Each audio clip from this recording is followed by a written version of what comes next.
ಎಲ್ಲರಿಗೂ ನಮಸ್ಕಾರ. ಮಲ್ನಾಡು ವಿಚಾರಕ್ಕೆ ಸ್ವಾಗತ. ಶಿವಮೊಗ್ಗದ ದಸರಾ ಅಂಬಾರಿ ಉತ್ಸವಕ್ಕೆ ಸಜ್ಜಾದ ಆನೆಗಳು ಸಕ್ಕರೆಬೈಲಿಂದ ಈಗ ಸೀದಾ ನಮ್ಮ ಕೋಟೆ ಆಂಜನೇಯ ಸ್ವಾಮಿ ದೇವಸ್ಥಾನ ಪಕ್ಕದಲ್ಲಿರೋ ವಾಸಿ ಸ್ಕೂಲ್ ಆವರಣಕ್ಕೆ ಬಂದು ಇಳಿದಿದ್ದಾವೆ. ಪ್ರತಿ ಸಾರಿ ಅಂತ ಈ ಸಾರಿನೂ ನಮ್ಮ ದೇವಿಯಾದ ಚಾಮುಂಡೇಶ್ವರಿಯನ್ನು ಹೊತ್ತು ತಿರುಗಲು ಸಾಗರ್ ಜೊತೆಗೆ ಇನ್ನ 2 ಆನೆಗಳು ಬಂದಿದ್ದಾವೆ. ಅವುಗಳ ಹೆಸರು ಬಹದ್ದೂರ್ ಮತ್ತು ಬಾಲಣ್ಣ.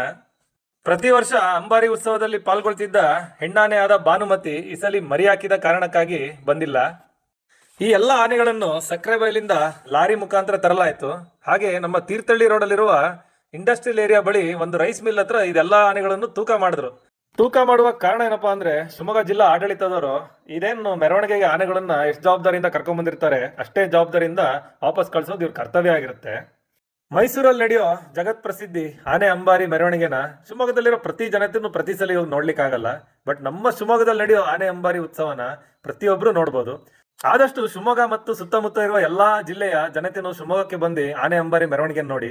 ಯಾಕಂದ್ರೆ ನವರಾತ್ರಿಯಲ್ಲಿ ಆನೆ ಅಂಬಾರಿ ನಮ್ಮ ಶಿವಮೊಗ್ಗದಲ್ಲೇ ನಡೀತಿರೋದ್ರಿಂದ ಯಾರಿಗೆಲ್ಲ ಹತ್ರ ಅನ್ಸುತ್ತೆ ಅವರೆಲ್ಲ ಬಂದು ನೀವು ನೋಡ್ಬೋದು. ಕುಟುಂಬ ಸಮೇತರಾಗಿ ಬಂದು ನಮ್ಮ ನವರಾತ್ರಿ ಹಬ್ಬನ ಆಚರಿಸಬಹುದು. Thank you. ಇರೋದೊಂದು ಜೀವನ, ಹಿಂದೇನಾಯ್ತು ನೆನಪಿಲ್ಲ, ಮುಂದೇನಾಗುತ್ತೋ ಗೊತ್ತಿಲ್ಲ.